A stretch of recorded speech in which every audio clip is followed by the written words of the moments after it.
الرحمن الرحیم الحمدللہ رب العالمین والصلاة والسلام علی سید الانبیاء والمرسلین الصلاة والسلام علیک یا رسول اللہ وعلی آلک وصحابک یا حبیب اللہ۔ اللہ تعالیٰ کے فضل و کرم سے آج سے ہم ایک سلسلہ شروع کرنے لگے ہیں جس کا عنوان ہم رکھنے جا رہے ہیں آئیں ترکیب اور ترجمہ سیکھیں اور سکھائیں۔ جی سمجھ آئیے جی۔ تو میں نیت کرتا ہوں کہ قرآن پاک کا جو پہلا سپارہ ہے نا انشاءاللہ عز و جل اس کی ہم ترکیب ترجمہ انشاءاللہ سیکھیں گے اور سکھائیں گے۔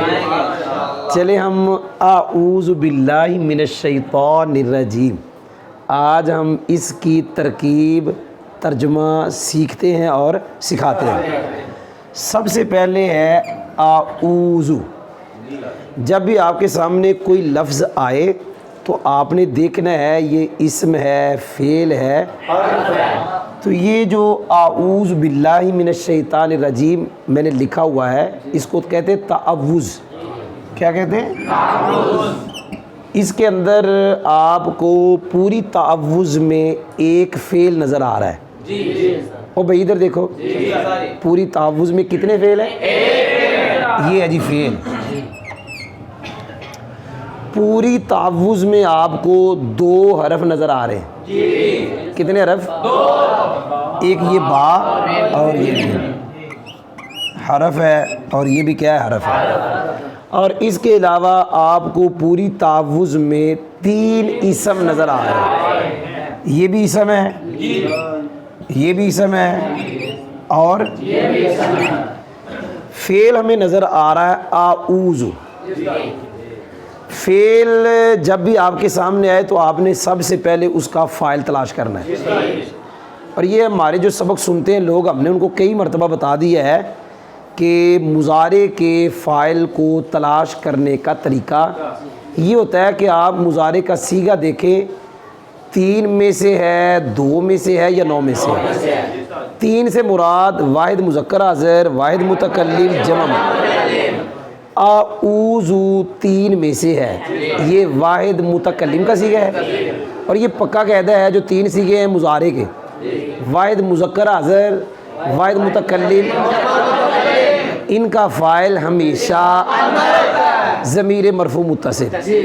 واحد مذکر حاضر میں انت، واحد متکلم میں انا، جمع متکلم میں ہمیشہ یہ اندر مضارع کے تین صیغوں میں ضمیر ہوگی، اور اس ضمیر کو کہتے ہیں مرفوع متصل۔ اعوذ مضارع کا صیغہ ہے اور یہ تین صیغوں میں سے ہے، لہذا اس کا فاعل اس کے اندر ہے انا مرفوع متصل۔ جی یاد ہو گیا؟ اچھا ایک بات بتا رہا ہوں، یہ مضارع کا صیغہ ہے، اس کے شروع میں کوئی ناصب جازم نہیں ہے، آپ نے سنا نہیں ہے۔ اچھا ایک اور بات، یہ مضارع کا صیغہ ہے، کیا یہ جمع، جب ہم نے پہلے کہہ دیا واحد متکلم تو یہ جمع مونس غائب و حاضر ان میں سے تو نہ ہوا؟ آپ نے سنا نہیں۔ مضارع کے جو دو صیغے میں نے بولے ہیں، جمع مونس غائب و حاضر، کون سے دو صیغے؟ یہ ہمیشہ مبنی ہوتے ہیں۔ کیا ہوتے ہیں؟ ہمیشہ۔ اچھا بقایا کتنے رہ گئے صیغے؟ 12 کے ساتھ نون تقید لگا ہوا ہو تو وہ بھی مبنی، وہ بھی کیا ہو گئے؟ مبنی۔ یاد ہوا ہے؟ یہ دو صیغوں میں سے نہیں ہے۔ کون سے دو؟ جمع مؤنث غائب، جمع مؤنث حاضر، ان میں سے نہیں ہے۔ اچھا یہ 12 میں سے ہے، اور 12 بھی وہ جو نون تقید سے خالی ہے۔ اگر 2 میں سے ہوتا تو مبنی تھا، اگر 12 میں سے اور نون تقید لگاؤ تو پھر بھی مبنی۔ نہ یہ 2 میں سے ہے، نہ ان 12 میں سے ہے جن کے ساتھ نون تقید ہے۔ ہاں 12 میں سے ہے لیکن نون تقید سے خالی ہے، لہذا یہ مضارع کا صیغہ مورب ہے۔ آج کے بعد آپ کے لیے مضارع مورب کی تلاش آسان ہو گئی۔ اگر آپ کے سامنے مضارع کا صیغہ آتا ہے، آپ نے اتنا تلاش کرنا ہے کہ جمع مونس غائب و حاضر میں سے ہے یا نہیں ہے۔ اگر ہے تو مبنی، اگر نہیں ہے پھر دیکھنا نون تقید لگا ہے یا نہیں ہے۔ اگر لگا ہے تو مبنی، نہیں لگا تو مورب۔ اب یہ 2 میں سے نہیں ہے، اور مضارع کے 12 میں سے ہے، اور مضارع کے 12 میں سے ہے لیکن نون تکید نہیں لگا ہوا، لہذا یہ کیا ہوا؟ مورب۔ کیا ہوا؟ یہ مضارع کا صیغہ مورب ہے۔ اب جب مضارع کے مورب تو ہو گیا، اب آپ دیکھیں اس کے شروع میں کوئی ناصب جازم ہے؟ لم، لما، لام امر، لائے نہیں، اور ان، لن کے، اس کے شروع میں کوئی بھی نہیں، تو پھر وہ مضارع مرفوع ہوگا۔ کیا ہوگا؟ جی اتنا ہی بڑا ہے جو میں نے بتا دیا۔ اب یہ دو جو جمع مؤنث غائب و حاضر ان میں سے نہیں ہے، اور 12 جو نون تکید والے ان میں سے نہیں ہے، یہ ہو گیا مورب، ناصب جازم سے خالی ہے، یہ مضارع مرفوع ہے۔ وہ بعد کی بات ہے کہ اس کا رفع کس کے ساتھ ہے؟ ضمہ لفظی کے ساتھ۔ جی کوئی سمجھ آئی؟ اچھا یہ فعل ہے، فاعل ہم نے تلاش کر لیا۔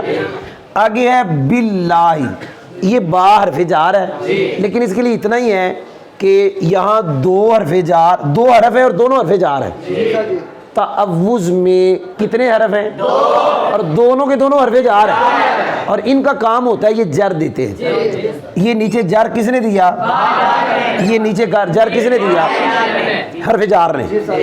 یاد رکھیں جو جار مجرور ہوتا ہے یہ بھی ہم بارہا مرتبہ بتا چکے ہیں، یہ جار مجرور مل کر کیا ہوتے ہیں؟ متعلق، جس کے ہوں اسے متعلق۔ جی یاد ہو گیا؟ ایک اور قاعدہ یاد رکھیں، یہ جو فعل ہے نا اعوذ، آذا یعوذ، اس کے بعد اکثر طور پہ با بھی آئے گی، من بھی آئے گا۔ جس کے اوپر با آئے گا اس کی پناہ مانگی جائے گی، اور جس پر من آئے گا اس سے پناہ مانگی۔ اور یہ بھی یاد رکھیں جس کی پناہ مانگی جائے گی وہ طاقتور، اور جس سے وہ کمزور ہوگا۔ جی کوئی سمجھ بھی آئی؟ تو یہ جار مجرور ہے، یہ بھی جار مجرور، اور دو یہ جار کا مقصد جو جار ہوتا ہے وہ کیا دیتا ہے؟ جار۔ اس نے جر دیا، اس نے بھی کیا دیا، اور یہ ہم 12 مرتبہ بتا چکے، دو چیزوں پہ کسر آتا ہے، ایک وہ کہ جو مجرور ہے اور ایک مضاف الیہ۔ ان دو کے علاوہ جس پہ کسر آئے گا وہ کیا ہوگا؟ تاب۔ یہ ہم نے کئی مرتبہ بتایا، لیکن ہم نے یہ بھی بتایا ہوا ہے کہ معرفہ کبھی بھی مضاف کئی مرتبہ بتایا۔ اب یہ دیکھیں الرجیم، اس کے نیچے آیا ہوا ہے کسرہ، یہ کسرہ پڑھنا ہے، اس کے شروع میں کوئی حرف جار نظر آ رہا ہے؟ اگر ہم اس کو مضاف الیہ بنائیں تو مضاف بن جائے گا شیطان۔ شیطان کے شروع میں الف لام ہے، یہ معرفہ ہے، یہ مضاف نہیں۔ تو میں نے ابھی بتایا کہ دو چیزوں پہ کسرہ آتا ہے، اگر دو کے علاوہ کسی پہ کسرہ ہے تو وہ کیا ہوگا؟ تا۔ یہ پھر اس کی صفت ہے، کیونکہ وہ قاعدہ ہے دو معرفے اکٹھے آئے۔ یار کوئی سمجھ بھی آئی کہ نہیں آئی؟ میرے خیال میں کچھ نہ کچھ گزارا ہوا ہے، انشاءاللہ روزانہ پڑھیں گے تو پھر ایک ترتیب بن جائے گی۔ کوئی سمجھ آئی ہے؟ تو اب میں صرف ترکیب کرتا ہوں، اس کو ہم کہیں گے فعل، کہیں گے اس کے اندر آنا، اس کا، اور یہ کون سی میں نے بتایا؟ مرفوع، جو اندر ہوتی ہے وہ ہوتی مرفوع متصل۔ یہ با جار ہے، اس میں جلال شی مجرور، جار مجرور مل کے ظرف لاغ متعلق آؤ، من حرف جار ہے، الشیطان موصوف ہے کیونکہ معرفہ ہے اور یہ بھی معرفہ، یہ موصوف ہے۔ الرجیم اس کی صفت ہے، ویسے تو ہم کہیں گے الرجیم صیغہ صفت، اس میں ہوا ضمیر، اس کا فاعل، صیغہ صفت اپنے فاعل سے مل کر، شبہ جملہ اسم، اس کی صفت، موصوف صفت مل کر، یہ جار مجرور مل کے ظرف لاغ، یہ فعل اپنے آنا فاعل اور دونوں متعلق اسم، جملہ فعلیہ خبریہ لفظاً، جملہ فعلیہ انشائیہ مان۔ جی ترجمہ سنیں، میں پناہ لیتا ہوں اللہ کی، آپ نے سنا نہیں، میں پناہ شیطان مردود سے۔ ترجمہ یاد ہوا؟ ترجمہ کرنے کا طریقہ ہوتا ہے جناب، پہلے فاعل کا ترجمہ، کس کا ترجمہ؟ میں پناہ لیتا ہوں اللہ کی شیطان مردود سے، یاد ہو گیا؟ الحمدللہ آج ہم نے تعوذ کا ترجمہ اور ترکیب سیکھی ہے، انشاءاللہ اگلے سبق میں تسمیہ جو بسم اللہ شریف ہے اس کا ترجمہ اور ترکیب سیکھیں گے انشاءاللہ۔